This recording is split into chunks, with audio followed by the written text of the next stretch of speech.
Alright guys, welcome back. Today we are going to take a look at the top 10 rating deck list of season 39. Season 39, crazy that we have had the game for such a long time. You can let me know in the comments, I'm very interested. When have you started playing? For how long have you played Yu-Gi-Oh! Master Duel? I started back, I think 2 years ago, back in, now it's more than 2 years, back in December when they released the Runic stuff together with the Labyrinth stuff.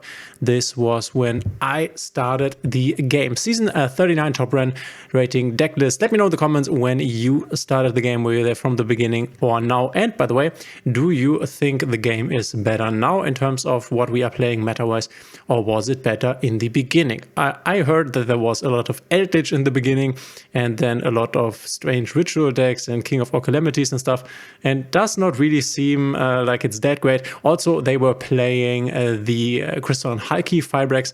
I have never seen this card in action, but apparently it was crazy. Okay, we have the top 10 decks. Unfortunately, for the first 3 places, we as of right now do not have a deck. We have player, and then Joey.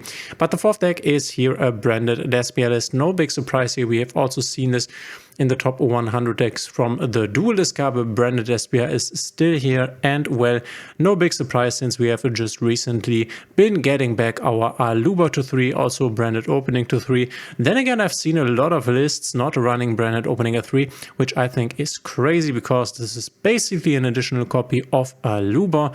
Obviously a bit worse, I guess, since you need to discard, but not for cost, so that's quite nice.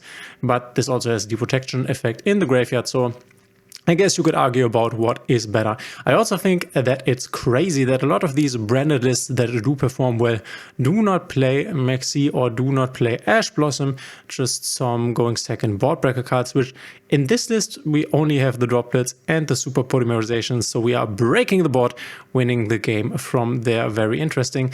The package of triple branded in high spirits with Sauroniers and Albion has been established quite well. This is another way to play around Ash Blossom. Starting with this, it can also get you into your branded fusion, which we only have one of at the moment.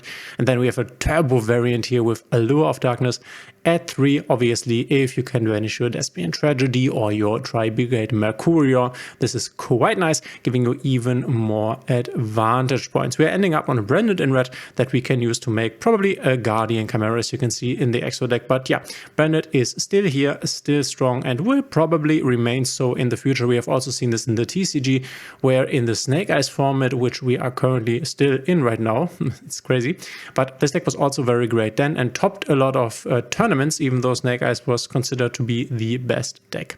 Then we have 5th place here, Zai Score with Superheavy Samurai, Pendulum, something, playing Druid Lockbird, playing Ostinato, so also playing a little, do we even call the Super Heavy Samurai Pendulum? It's more like a, is it like a melodious deck? It's kind of a mix of all of this, which is very interesting. I guess we don't even, okay, we are only using the melodious part for the bodies, it seems, since we only have the Baka here, not even the Etoile, which is the boss monster that can flip down, or not flip down, can return to the hand cards from your opponent's field via quick effect. So we are only using this to generate bodies, which makes sense, I guess, since these are also pendulum bodies that, for example, you could then use to go into Heavy Metal Force Electromite. By the way, for anyone not knowing how to play against Pendulum, in general, you always want to keep your Veiler and your Infinite Impermanence for especially this card that will appear once your opponent has 2 Pendulum monsters on the field, which is not that hard to get, not that unlikely. We also have these level 4 bodies with the Melodious, referring the Melodious Songstress that we can use to go into a Tired Tapir, which is obviously also not bad. Very interesting. You can still, and this is what this always shows, the top 10 decks, also the top 100 decks, that you can play a lot of different decks, a lot of different strategies, and still be successful. Then we have 6th place here, FCG RJ, which RJ is also a player who has done very good in the recent Duelist Cup. Not quite sure what he played there, but here, and this is a list I have honestly never seen, we have the combination of Millennium with Yubel. I have not seen this combination yet, but I think it is very interesting. We also probably just use this to have our Millennium engine ready to get us into our Yubel engine, because obviously we can go into the Fiendsmith stuff, so we bridge from the Millennium Millennium stuff into Fiendsmith. We don't have the Beatrice in here, and we won't be able to play her come the 10th of April. 10th of April is also where we get the new pack, and we have already confirmed leaks for the Primate cards here. Very interesting, especially for Blue Eyes. Blue Eyes Primate will definitely be a very strong deck. We are losing the Beatrice, which is not bad for this deck because we already have the Aerial Eater, which is basically a Beatrice for Fiend decks. So this is where the Millennium stuff can make our deck way more consistent. And we have seen this in the Duelist Cup. Obviously, a lot of decks were playing the Millennium engine, but I've never seen the combination of Yubel with Millennium, but it obviously makes sense. And I can also see Yubel being played more after the Bandist, since the pure Snake Eyes decks will not have the ability to use Beatrice to bridge from Millennium into Fiendsmith. Then again, we could just still see Snake Eyes being played with the Azamina package then once again, or maybe even Fire King Snake Eye. Don't you worry, the Snake Eye is still not dead. We need hits on Snake Eyes. I am not tired of saying this in order to kill the deck, not hits around this like we've done with something like Beatrice. Then we have 7th place here, and I'm super happy to see this, a Blue Eyes list with the new card Dominus Purge. Obviously, this was added at the end of the month because in the beginning we did not have this card. This card is really nice.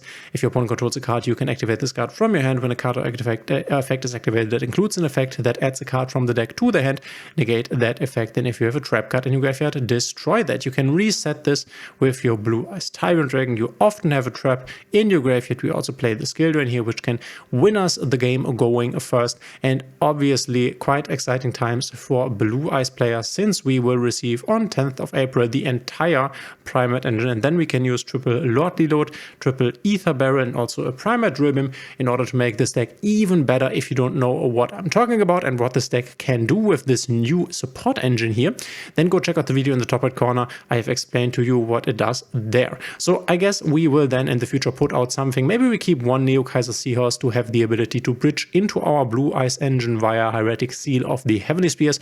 So Hieratic Seal of the Heavenly Spears could either get us into our Primate engine, this is a dragon if we are missing the Primate stuff, or into our Blue Eyes engine via the Neo Kaiser Seahorse if we are missing this part. So I think keeping one Neo Kaiser Seahorse could be nice for the bridge, but then something like Piri Rice map would go, because we don't need this extra consistency for the Sage, because we have 6 more new starters that are quite nice and will at least end up on a Hieratic Seals and another interruption, which is the Drill Beam. Once again, if you don't know what the cards do, check out the video. So this will definitely be very fun. I think this might be one of the strongest decks then, but we will have to see how this can compete with full power Snake Eyes. But then at the latest, when we see the Snake Eyes hits, this will overtake the meta, I think, but we also will have to see whether we have Ryzeal and Malice already in the game then. So very interesting. I also think that we will drop this heavy package here, this Cosmic Blazer, Stardust, Cypher, Divine Dragon package, for just a lighter one, maybe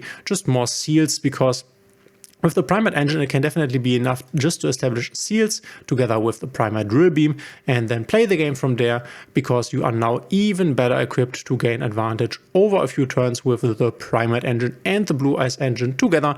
So I'm very hyped for next week. Obviously, we will stream. I will play this deck a lot. Good times in Master Duel. Now we only need the Snake Eyes hits and we are fine. Let me know in the comments what you think of these decks. I think this is the last one that we have at the moment. Obviously, there will be more decks in the future, but I think it's kind of nice, especially here on the ladder, even more than in the Duelist Cup. The meta is quite diverse. I guess we can expect something like these first 3 decks to at least be 1 or 2 Snake Eyes Millennium or Snake Eyes Fiendsmith Azamina decks. That's to be expected. It is the best deck in the format after all, but very interesting. Let me know in the comments what you think, and obviously we will see each other in the next one. If you like my videos, please consider subscribing, hitting a thumbs up and the notification bell. Bye.